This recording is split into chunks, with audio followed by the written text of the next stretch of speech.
E aí, tudo bem? Preparado para a prova? Vou fazer alguns comentários neste vídeo sobre os conteúdos que você deve dar uma revisada, voltar para aprender mais um pouco no que diz respeito às demonstrações, às adequações das demonstrações e análise vertical e horizontal. Vamos lá! Ajuste ou adequação das demonstrações é o fato do analista alterar o valor de uma conta para deixar mais adequado para fins de análise. Um exemplo, se lá no balanço temos R$200 mil de estoques.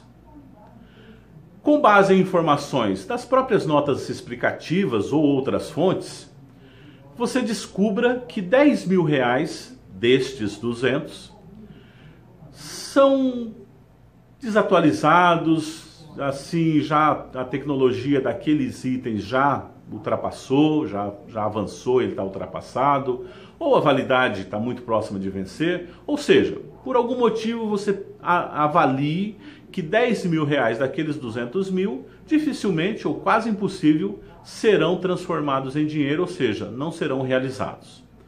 O que deve ser feito? Fazer o ajuste, fazer a adequação, diminuindo daqueles 200 mil, os 10 mil que serão descartados, que você está retirando das demonstrações. Mas isso tem um reflexo.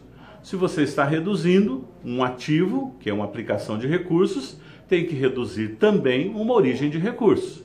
No caso, se você está diminuindo um ativo, isso vai ser uma perda para a empresa e vai diminuir o valor do patrimônio líquido, ou seja, o dinheiro dos sócios. Então, 10 mil que você tira do ativo circulante dos estoques, também tem que ser retirado do patrimônio líquido do outro lado, certo? Segunda dica, as demonstrações, você precisa ter um entendimento muito bom sobre a estrutura. É o que você já estudou em outras disciplinas, mas agora precisa rever. O que é realmente a estrutura? Por exemplo, se tiver alguma afirmação, você precisar analisar uma frase do tipo: os bens e direitos de uma empresa que se realizarão até o final do período seguinte de 12 meses, devem ser classificados como ativo circulante. Você tem que ter certeza nisso. Do outro lado, as dívidas da empresa que tiverem que ser pagas até o final de 12 meses após a realização, após o fechamento das demonstrações, eles são passivo circulante? São, porque é exatamente isso que o conceito de ativo e passivo diz. Então tem que ter bastante segurança nisso. Outra segurança que você tem que ter é quanto ao conceito de ativo, passivo e patrimônio líquido. Ativo é um recurso controlado pela entidade, ele vem de eventos passados, tem que trazer benefícios futuros para a empresa. Então, algumas características que estão no conceito. O que é passivo? Passivo é uma obrigação, também vem de eventos passados, a obrigação não acontece assim do nada, se deve-se alguma coisa para alguém é porque teve um recurso movimentado anteriormente.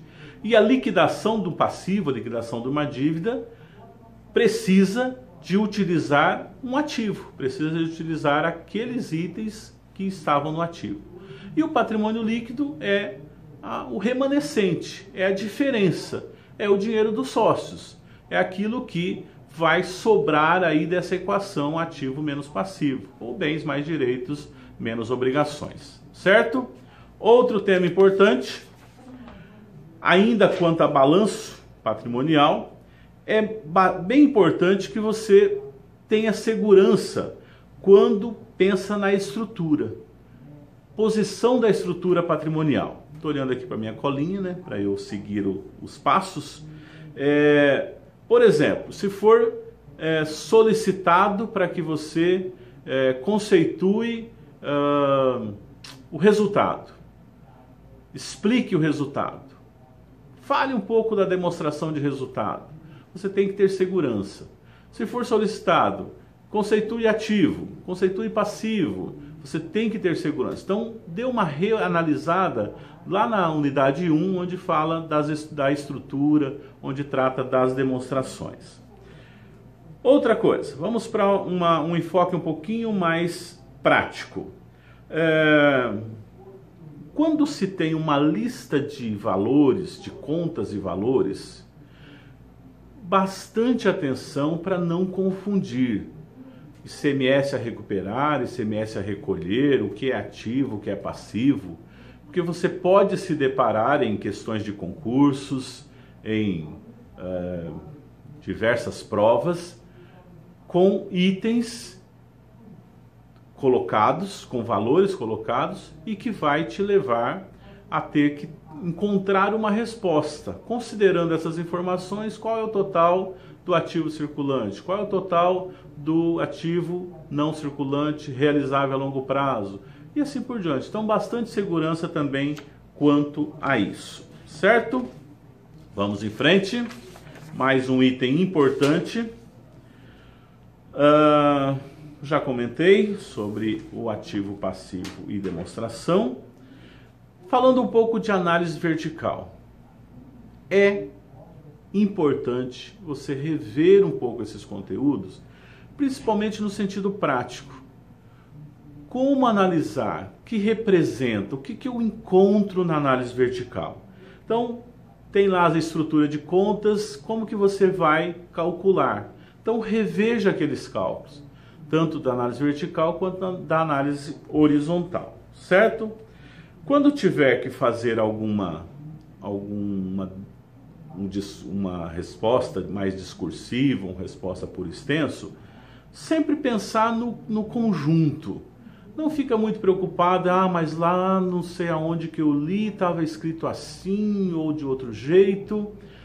Pensa em aquilo que você aprendeu. Eu acho que o principal foco em qualquer resposta discursiva, seja em provas, concursos, exames, é você passar, porque quem vai avaliar não está preocupado em saber se todas as letras, a frase completinha lá do texto base ou de qualquer outro material foi escrito. Não, é se realmente você aprendeu.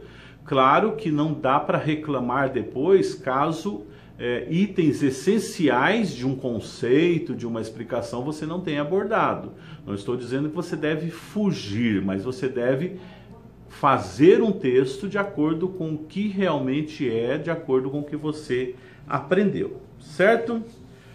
Outra coisa importante.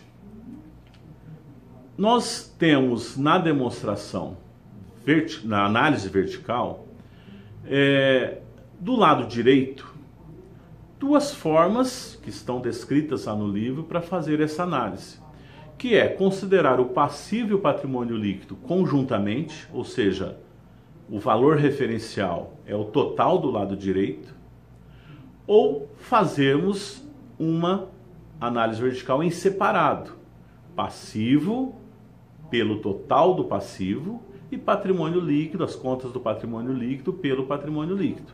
Então, isso muda bastante, isso traz um enfoque bem diferente.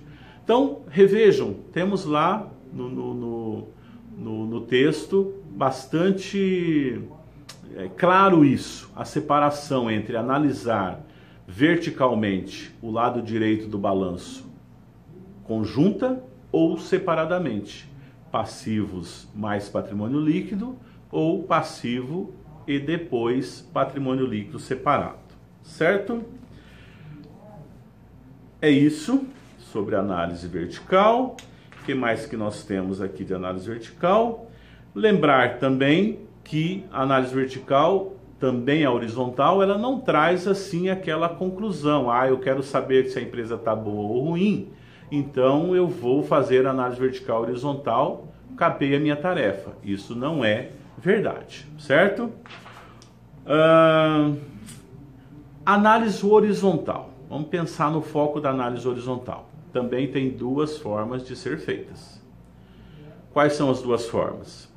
Considerando sempre um ano, que é o mais antigo sempre, como base. Se eu tenho uma série de 3 períodos, eu vou considerar o primeiro, o mais antigo. Lembrando que nas demonstrações, normalmente o primeiro é o da última coluna, o ano mais antigo é o da última coluna. Mas se não for também, você tem que identificar isso. Aquele ano é o base, então ele sempre vai ser o número pelo qual vai ser dividido o outro para encontrar o percentual. Então, pensa nisso. Ano base, você tem um ano como base, todos os outros se submetem a ele para fins de cálculo. Análise horizontal ano base. Outra forma também muito utilizada é a análise horizontal anual, que ela vai considerar ano a ano. Então, é sempre o saltinho de um ano, de 2014 para 2015, de 2015 para 2016, de 2016 para 2017, assim por diante. Então, esta é a análise horizontal anual. Não confundam isso. Sempre que tiver uma questão dessa forma, que trate das duas coisas, onde você tenha que discernir se é horizontal anual ou horizontal ano base, é muito importante você saber, você se lembrar bem disso. Quando nós temos, a gente sempre trabalha com 3 anos para fins didáticos, mas você pode encontrar numa questão de concurso, de exames, você pode encontrar mais de um ano, pode encontrar uma série de 10 anos, pode ser. Mesmo em séries grandes, quando se fala análise horizontal ano base, se não tiver explícito qual é o ano base será o mais antigo, certo? E aí você vai ter que fazer esse cálculo, se é ano base daquele primeiro, daquela base, para o próximo, depois 2 anos, depois 3, depois 4, sempre considerando como ano base. E se for análise anual, vamos pensar em uma série de 10 anos, ano a ano. Uma série de 4 anos, também ano a ano. Beleza? Segurança, tranquilidade. Acho que são esses os pontos quando se fala de resolver alguma questão. Sempre existe aquele anseio, né? Será que eu vou bem? Será que eu vou me dar bem nessa prova? Será que eu vou realizar bem esse concurso? Quanto mais estudos, quanto mais dedicação, menos anseio, menos problemas para fazer a prova. Deixa eu ver se eu tenho mais alguma anotação aqui importante no que diz respeito à análise vertical e horizontal. Basicamente é isso que eu já mencionei a vocês. Sempre ter bastante discernimento sobre a evolução ano a ano, sobre a evolução ano base de uma demonstração. Este então é uma forma de levar um pouco mais de conteúdo e fazer principalmente com que vocês estudem um pouco mais sobre alguns pontos importantes que vão fazer a diferença no que diz respeito aos temas análise é o tema macro, né? Balanço patrimonial e as demonstrações, o ajuste das demonstrações, análise vertical e análise horizontal. Sucesso, gente!